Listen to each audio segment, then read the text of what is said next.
a mother? Or am I a lover? I really just don't know. I wear too many hats.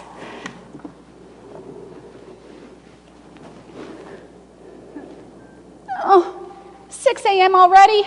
I better get my exercise in before the kids wake up. And a 1, and a 2. You know, how come it takes only 9 months to gain all this weight, but about 9 years to lose it? And a 3, and oh, what was that noise? Oh, when are you ever going to learn to sleep more than 4 hours at a stretch?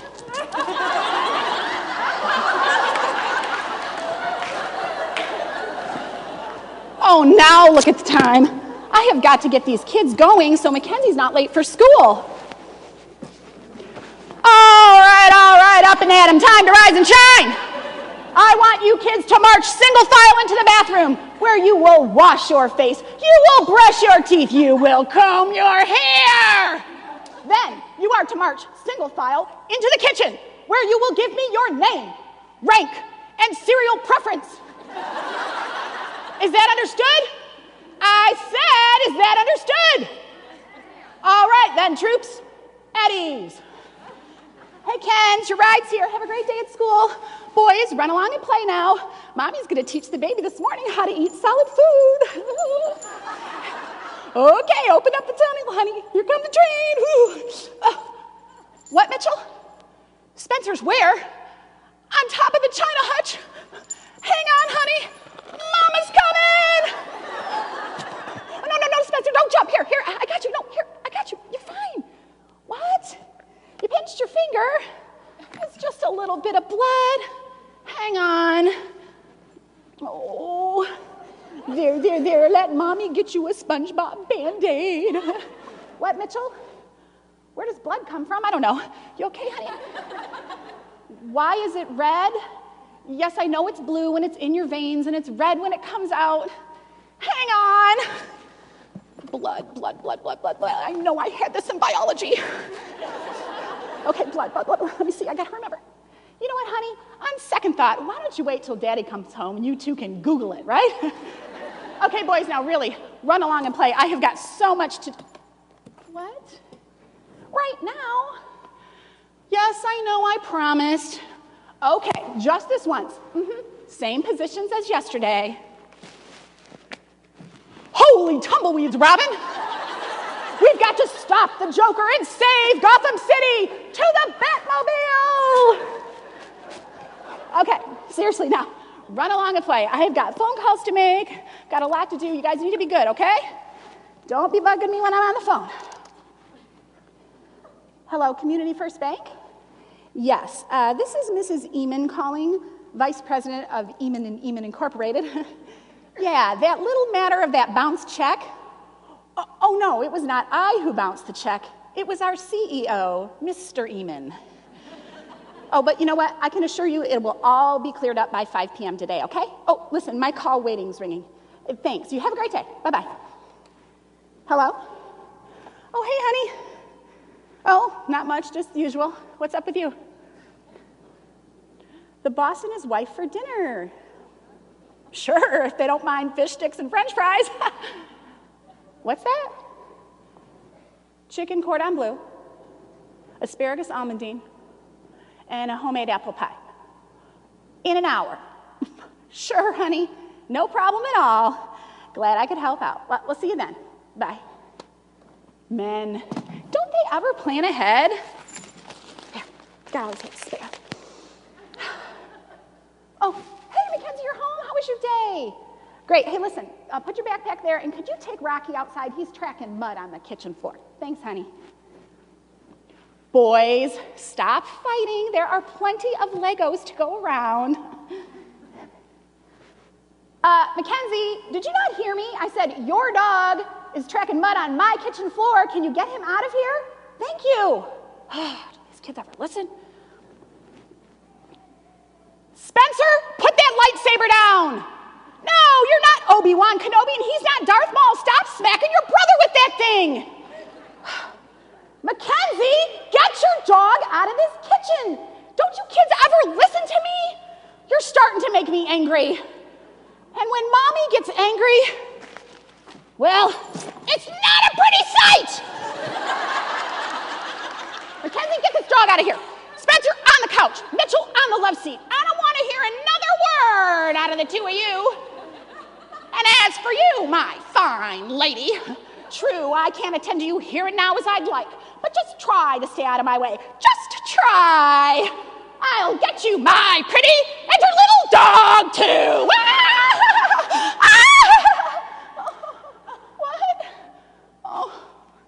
Oh, no, kids. You're right. No, you're entirely right. Jesus doesn't want Mommy to be angry. I'm so sorry. It won't happen again. What, Mackenzie? No, Mommy didn't read her Bible this morning. What, Spencer? No, honey, I'm not going to make you take a nap. I'm sorry, kids. Please forgive me. It won't happen again. I promise. No, really. I promise. And when I make a promise, I intend to keep that promise. Yes, sir, from now on, you're going to see a kinder, more gentler mom. And read my lips. No new nap times.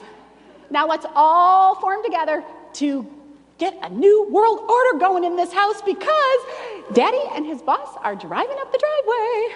Oh, okay, kids, no, stand straight. Oh, chocolate milk off your mouth. No. Hello. So nice of you to come. Do sit down. Oh, what's that? All the food looks lovely? Oh, no, it was no trouble at all. It's what we were going to have for dinner anyway. Yeah. Oh, my, look at the time. Let's do this again real soon. It was so pleasant having you. Okay, bye-bye. Oh, I'm exhausted. Hey, Todd, can you help get the kids in bed? I got to get this place cleaned up around here. Didn't I just do all of this yesterday? Oh, what's that?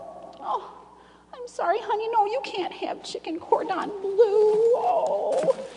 Oh, that's okay. That's okay.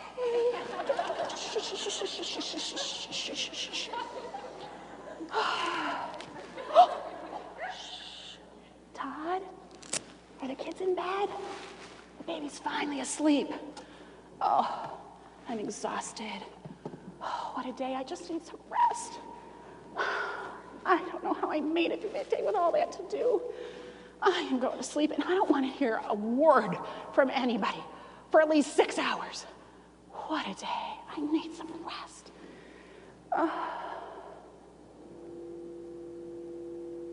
What was that noise? Did the baby wake up? Did Mitchell have another bad dream? What was that noise? Who needs me? Todd? Do I want to what? Oh, no, honey, I've been thinking about it all day long, too. Hang on just a second. I know it's in here somewhere. Oh, almost there. Oh, here we go. There we go. Oh, no, honey. Really, it's no trouble at all. After all, you know, you are my first priority. There. We good? Okay. Finally, time for some rest. I tell you, this has been an exhausting... What's that? Oh, yeah. My crown. I'm the daughter of the king. Never even thought about this one. Maybe if I'd put it on first, all the others wouldn't have been so hard to juggle. I'm sorry, Lord. Forgive me for those times I just launched into my day trying to do it all without consulting you first. I'm the daughter of the king. Tomorrow, this one's going on first.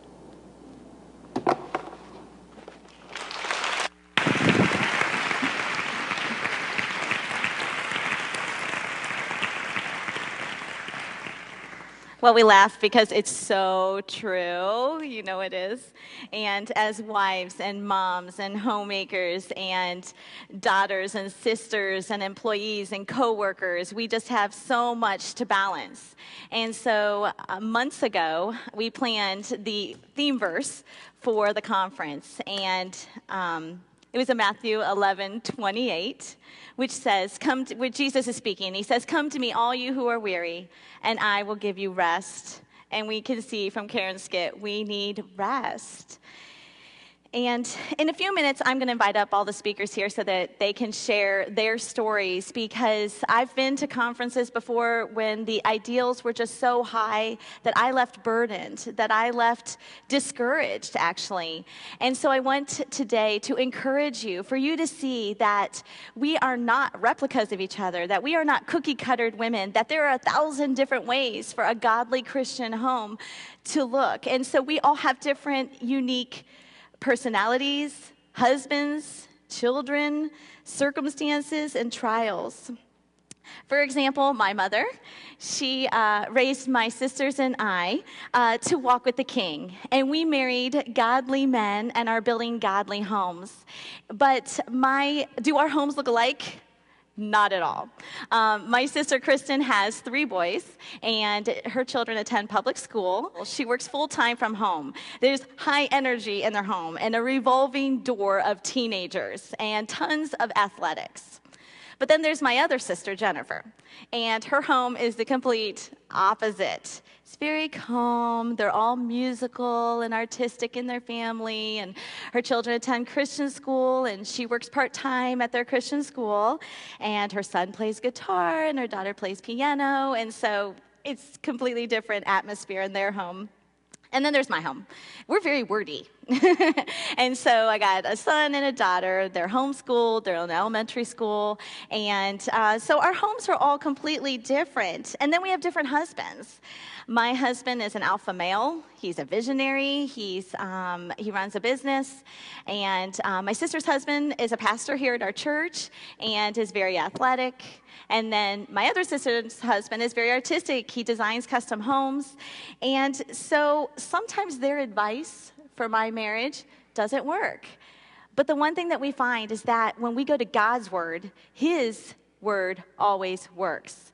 And though our homes look completely different, we are all following the same principles of God's word. And what are some of those principles?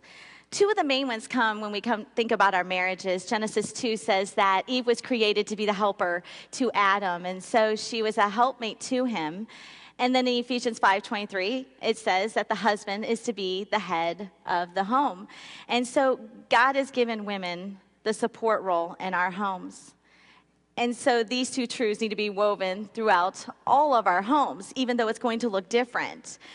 Well, my son just started playing football. Actually, he's in 4th grade. This is his first year tackle. He's been playing flag, but now he's into tackle, and I'm a nervous mom. So if you have a football boy, you might know he came yesterday, and he's like, "Mom, I have a bruise. A boy hit me with a helmet." And I'm like, "Oh, let's take up golf. No more football." But so anyways, he's on a team with 4th and 5th graders. And so we can already kind of see with the 5th graders there that who's going to probably be the quarterback and who's probably going to be the receiver. And most likely my son for this year is going to be a lineman. And that's hard for him because, every boy wants to touch that ball. They want to be the quarterback. They want to score. They want to be the receiver. And I was explaining to him, your role as a support man is so important. Your team can't win without you. If you don't play your position, they can't win. Your quarterback will be sacked. And so he needs to play his position. And so in the same way, I think of in our homes that God has given us a support role and that we need to play our position to the glory of God. But when we follow God's principles and God's word, it's countercultural, it's different. What I write about on Women Living Well is different, and it doesn't make everyone feel comfortable, but it's biblical. It's what God's word says. And we cannot find rest in our homes if we are usurping God's authority. And if my son got out on the football field and he decided he wasn't going to listen to his coach and do it his way, there would be chaos on the field. And in the same way, I think in our homes that if we usurp what God has told us, that we can find a lot of chaos. And it's hard to find rest in our homes. Well, about 2 weeks ago, I was really anxious about the conference, and with the fall sports starting and homeschooling's about to begin, and just a lot of other things going on. And then my husband left for a business trip, gone for 5 days. And right before he left, I broke out in hives. And so I had like all these hives down my neck, down my back, and he was gone. And late one night, I was all itchy and uncomfortable and sad. And so I started crying at my kitchen table. And I was so discouraged. And I was like, God, you say in your word that you give your people peace. And I have so much anxiety. I need your peace. And so I said, God, I'm opening my Bible and I'm going to read in Psalm. And I am not getting up from this seat until you give me peace. Because you say you give peace abundantly. And I need it right now. And so I opened up Psalm chapter 1. And I read chapter 1. And I read chapter 2, and I read chapter 3, no peace, 4, 5, 6, into chapter 10, chapter 11, chapter 12. Now I'm still sobbing and crying, and yes, it's touching me, but I was like, if I get up from here, I'm still not there. And so I kept reading into chapter 18, chapter 19, chapter 20, 21, 22. And then I hit chapter 29, and there was peace. And let me read to you what it says. In Psalm chapter 29, verse 4, it's talking about the voice of the Lord, and I was saying, God, I need to hear your voice during this. And it says, the voice of the Lord is powerful. The voice of the Lord is majestic. The voice of the Lord breaks the cedars. The voice of the Lord strikes with flashes of lightning. The voice of the Lord shakes the desert. The Lord is enthroned as king forever. The Lord gives strength to his people. The Lord blesses his people with peace. When the Lord speaks, he speaks as the King of Kings. But in this world, it is so noisy and so hard to hear the voice of God. There's just so much clamor with Facebook feeds and tweets and text messages and magazines and movies and just all these different things and iPads and iPhones and iPods. It all just pushes out the great I am. And sometimes we think, God, where are you? I can't hear you. I can't hear what you want me to do. I can't hear you speaking. And we forget that all we have to do is open God's word. He's right there. He is right there, and he is speaking to us there. And so I sat down with his word, and I read, and I listened. And there he was speaking to me. And in verse 11, it says, he blesses his people with his peace. And this is a promise. It's a promise of inner peace, and it's a promise of eternal peace.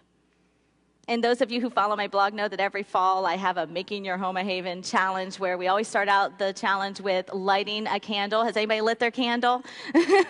You light your candle every morning and pray for peace over your home. And because there's so much unrest sometimes in our homes, there can be conflict between us and our husbands that can steal our peace, and conflict between the kids and us with the kids, and finances and trials and everything we're going through. We need to start out our day praying and asking God to help us in our homes. And we need his help to help us play our position.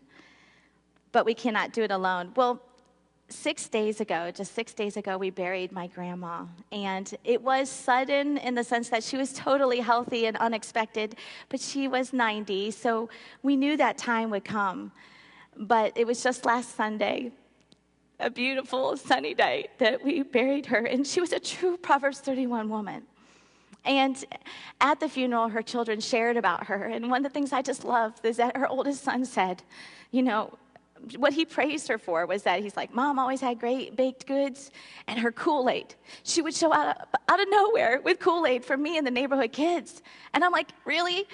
On my deathbed, is that what we're going to be praised for? Our Kool-Aid that we made this summer? Did you realize how important your Kool-Aid is for your kids? Because I didn't. Matter of fact, I'm like, you have to drink water, no sugar, you know? Guess what my kids are going to get for the rest of the summer? Kool-Aid. I mean, I was so touched and moved by the simple things and the simple sacrifices that we can do for our families. Another thing that they said about her was, another one of her sons said, well, I think this is the longest we've ever seen Grandma sit down. Because Grandma is high energy, always moving, always going. Even at 90, we have monthly get-togethers with extended family in my home. There's always a birthday or something to celebrate. And even at 90, she was one of the first ones to be like, time to do the dishes. Come on, girls. You know, she was ready to, what can I do? She walks right in the kitchen. Corey, she calls me Corey. Corey, what can I do to help? You know, and it's like, find grandma a job to keep her busy, because as soon as she's done, she's going to need another one. And so we always had to keep her busy, but she just tirelessly and effortlessly served her family and was a true Proverbs 31 woman, because at the end in Proverbs 31, verse 28, her children arose and called her blessed. And just her sacrifice, the way she laid down her life. Well, I think of the Proverbs 31 woman, she really is like Christ. At the Last Supper, Christ washed the disciples' feet. And then he said, you should wash one another's feet. No servant is greater than his master, and you will be blessed if you do what I say.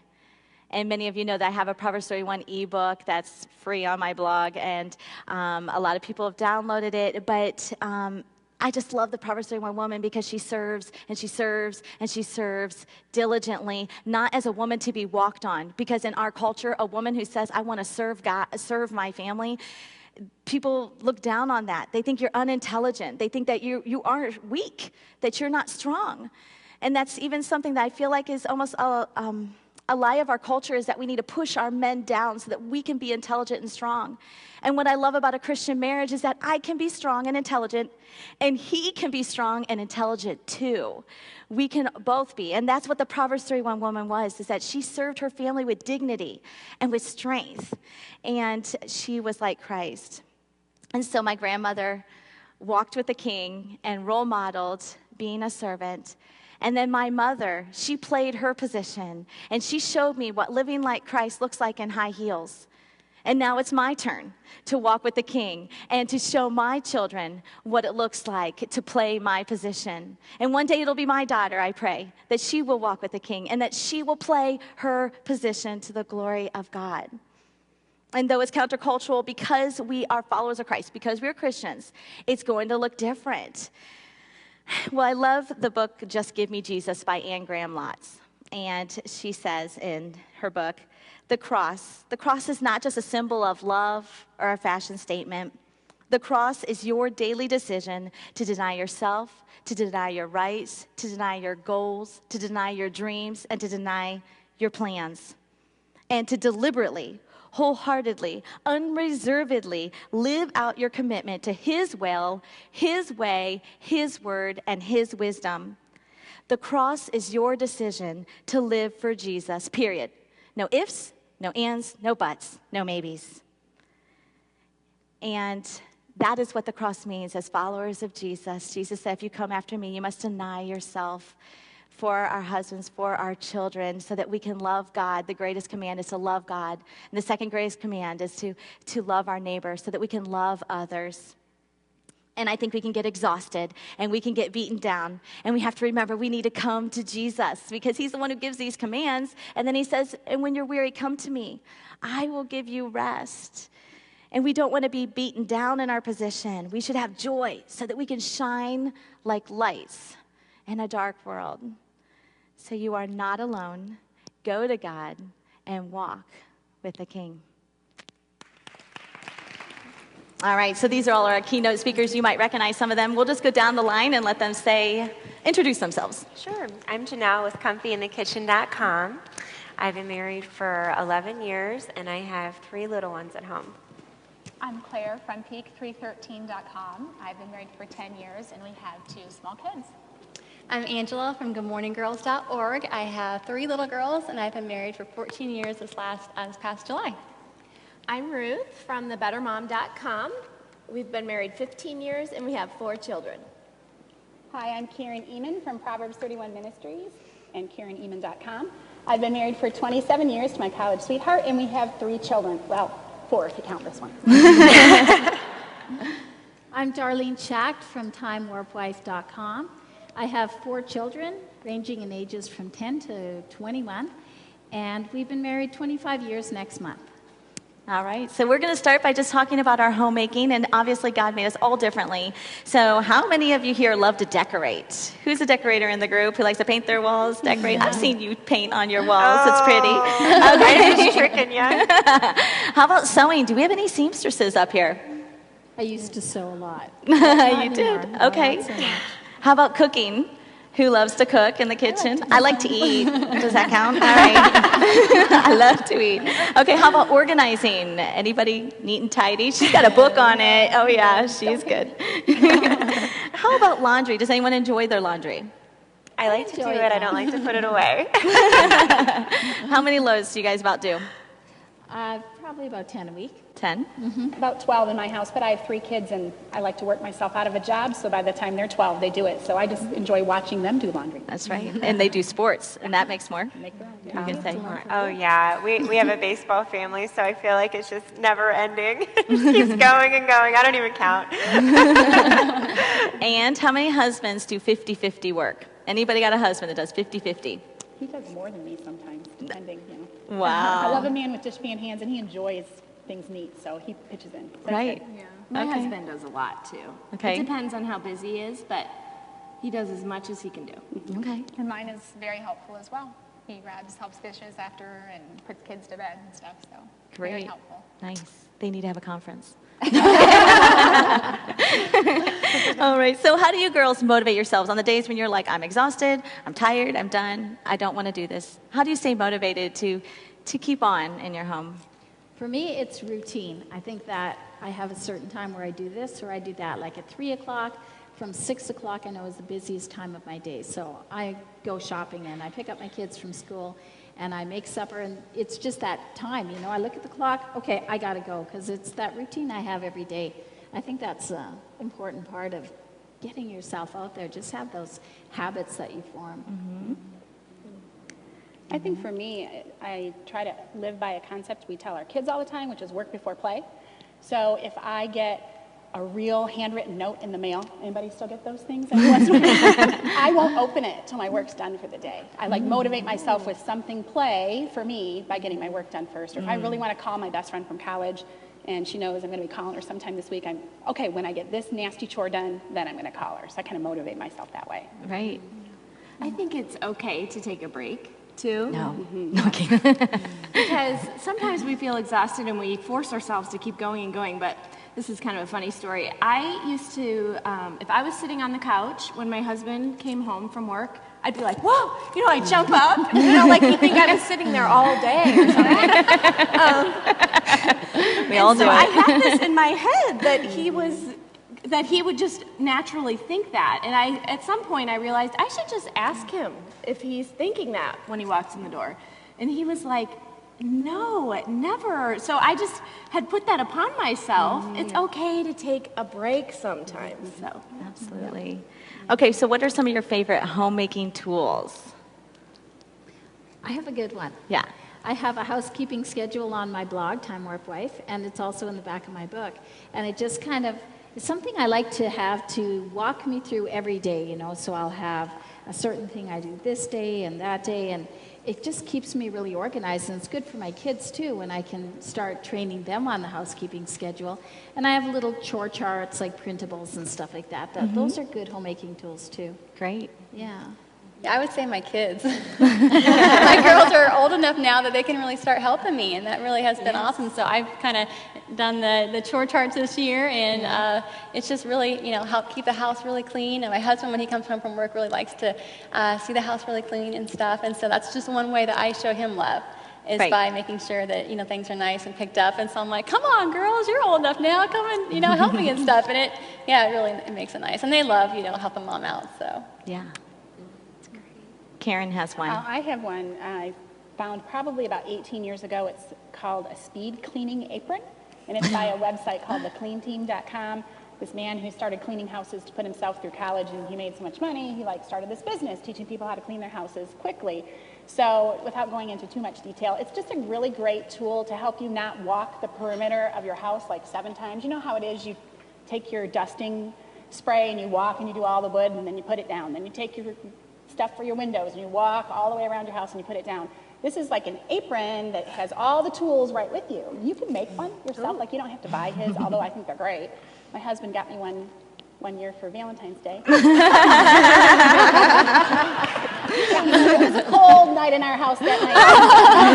No, shall we say, horizontal fellowship. But anyhow, it's just an apron, kind of like at a building supply store that you put nails in, like that a roofer or a carpenter would put nails in, and you just sew, or if you're like me and can't sew, hot glue 2 loops of cord, one on each side, and then you just hang like your Windex and your, or whatever house cleaning natural product you're going to use, whatever you do, the window cleaner, the whatever all-purpose cleaner, put your little sponges and your rags in it, and put a feather duster in your back pocket of your jeans, and then you just walk the perimeter of your house once, just cleaning whatever surface is in front of you. And it really cuts your time down. When I first started doing it about 18 years ago, I had a small ranch home, about 900 square feet, but it would take me 2 hours on a Saturday to clean, and my record got to be like 42 minutes. I could clean my house in 42 minutes, so I could free up time to do something else I like to do. So speed cleaning, I like it. Very cool. All right, well, how about when you're feeling overwhelmed and exhausted and you have a headache and you just want to chuck it all? Do you know what I do? I invite a friend over with children randomly. I think it's so nice to have fellowship with Then they other can make moms. a mess and you don't see the mess that always is there. I just thought, the kids can go play. They have, sometimes they get bored being in their own environment with just their siblings, and it gets boring. So, and it's just such a good way to invite people into your home because they may be feeling the same way. And you just develop friendships that way. You can invite someone that you don't even know that well because they may be feeling the same exact way. So, and I find that people feel better when they come and it's not perfect. They're like, oh, you're not perfect. I'm like, oh, that's the best gift you can give somebody to show your real side. Although I'm always like, please don't go into the laundry room accidentally. The bathroom is this way. Don't go into my bedroom. I didn't put my laundry away. Yes. It's good to be sensitive, too, to our friends if we sense that they're having one of those days. That we can just say, can I come over? Because sometime with my friend Deb, Christy and I went over, and then we went and made her meatloaf. And we're like, let's go over, and Christy baked a cake for her while we were there, and I made her a meatloaf, Wow. Because she was just, I think she was a bit sick. She was just getting over something, and we thought, she needs a little pick-me-up, so let's give her a little surprise and go over. And it's fun to cook with friends, too. So I think when you're needing that fellowship is really important to keep you going. And I always appreciate it, that's for sure. All right, so we live in the Pinterest world where, homes look like museums now. And, how do we deal with maybe feeling discontent if you're not great at decorating or you don't have the funds to make your house look the way you want it to? That can be discouraging. What do you say? I think sometimes you just have to unplug from that. I think actually the best thing for me is just to refocus on, the vision and what God has given my husband and I for our family and for what it looks like and financially and where that goes. And I think a lot of times if you are just watching and being fed all those images, then it's really rough. And so the comparison part really, I think, comes to a head at that. So I just kind of step away, actually, for a little while. I think that sometimes, I think it's such a blessing to be able to admire other people's gifts, but know that we're not gifted in the exact same way as other people are. And going on Pinterest, you can admire just the beauty of what people do with their gifts, but not covet it. Not think that my house has to look like that. I really don't like to decorate. It gives me a little bit of anxiety. I don't like to shop either, which is kind of funny. but I just like to go on and see what other people, their ideas, and think that's beautiful that they can do that. Oh yes, I've pinned so many amazing homeschool rooms, and my homeschool room doesn't look anything like it, but it's just like. I like to go to Pinterest Fail, I think it is, or you can find them on Google Images, and you look at Pinterest Fail, and you feel so good about yourself. Oh yes, that's right. Yeah, they do have those where it's like the muffins are supposed to look gorgeous, and they're just totally flat. Yeah. And then I can relate to that. Nailed it. Like, oh, that's me. That's what it would look like. Yes. Well, I think just coming back and just really thinking about your life too, and just what you do have, and being thankful for what you do have. Like you said, and if you do struggle with that, then just limit it, and just realize that, be thankful for the home that you have, and that, the kids that you have, and the homeschool room you have, and the resources that you have, just kind of focusing back on I know for me, sometimes things have to give. And I have a next door neighbor with beautiful flowers. And I've always, at my old home, I planted flowers. And I always kept it up really great. And now since the blog has been growing and homeschooling and all these things, I haven't done as great with my flowers. So a friend was coming over, a girl that's been to my house a couple of times. And when she was coming to my new home, she saw the next door neighbor's flowers and they were so beautiful, she mistakenly thought that was my home. And she calls on the phone. She's like, I think I'm at the wrong house. And she's like, but these flowers look like you. And I'm like, oh, no. Come on next door. We're the ones without flowers right now. And honestly, like my flower pots had tipped. And I had not stood them up. And they had cracked. And it was kind of a mess on my front porch. So, I know that sometimes people can have expectations. And I felt like, oh, no. Now I've got to get my flowers better. That was so embarrassing. But the reality is things have to give. I'm not going to be a great cook, a great decorator, great at my flowers, have a garden, I can't be all those things. And yet we can see these things, like even when we're reading blogs, and be discouraged because you can read this person's, you add them all up and you think they're all one person and they're not. Everybody has different strengths. And so Well, I think you also have to realize when you're reading people's blogs that there's a balance in our life too, where we want to be realistic and we want to be transparent. At the same time, we also need to make sure we're protecting our family and our children. Like, I would never want to put anything in my blog where later my girls would look back and be like, wow, Mom, that story really hurt me, And so I feel like, at least I'm speaking for myself, I feel like there has to be, I want to be, where you can understand me, but at the same time, I've got to be protective of my family too. I'm not going to, put all the dirt out there, unless it's mine, maybe. There you go. Well, when I was speaking, I talked about serving our families and how a lot of people look down on that. And all of us have that message on our blogs. And all of us get hate mail and negative, feedback. And so how do you answer the people who just see that as degrading? I think it's really helpful to realize that you're trying to be like Jesus. He served. And sometimes I have to check my attitude because I can get a little attitude, but I have to do this. I have to clean that counter, and I just did it yesterday. But I like to switch my thinking not to I have to do this, but I get to do this. I have 3 healthy, rambunctious kids. I get to be their mom. I get to clean up their messes. Sometimes I make them clean up their own. But to switch our thinking and realize there are some women who are bedridden because of an illness, or there are some women who've tried to have children and don't have kids running around messing up their house. They'd probably love to have somebody running around messing up their house. So not to think I have to do this, I have to be this servant, but I get to, and I get to be like Jesus. And if the world doesn't like that, we're told they're not going to understand. That's right. We follow a crucified man. I mean, we can't expect that to.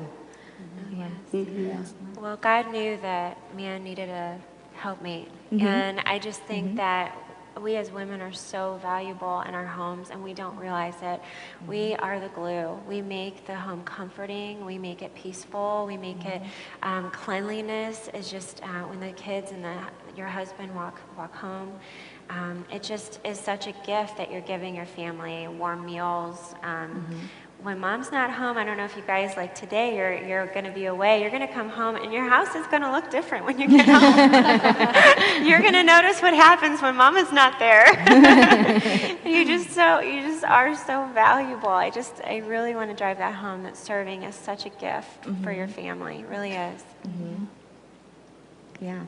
Okay, so in closing, Darlene, what would you say to the woman who's weary in her homemaking and she may or may not work outside the home, but she's tired and she wants to give up? Her house is a mess and she doesn't know where to start. I think just look through the mess and look toward Jesus, focus on him, and really reflect that life that Jesus had, like Karen was saying, that Jesus came and he was a servant. And there's a verse I wanted to share in Matthew 20, verse 28. It says, "The Son of Man did not come to be served, but to serve." That's such an example for all of us, to just give to people and give more than we take. There's that grace there, but there's also just that willingness to give. It's a good way to reflect him in our lives. At the end of the day, light.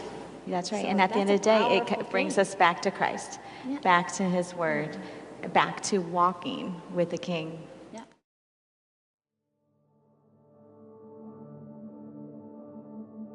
Voices, They come at us from every side. We listen to the voices on the iPad, the iPod, the iPhone.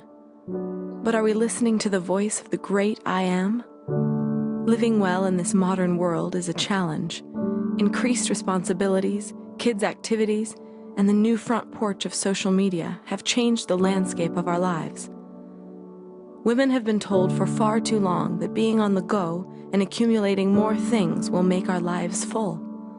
As a result, we grasp for the wrong things in life and come up empty.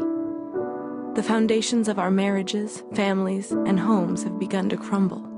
Reality television can't hold a candle to a real marriage that is built on the foundation of God's Word and is built up in passionate love and respect. Making your home a haven is hard work. The daily grind of endless dirty dishes, training issues, messes, and laundry are exhausting. God sees you. Your work is significant. With the dawn of the digital age, the timeless truths of God's Word are needed more than ever. Embrace this hidden treasure and find joy in your walk with God, your man, your kids, and your home. Join me on this journey as we walk with the King.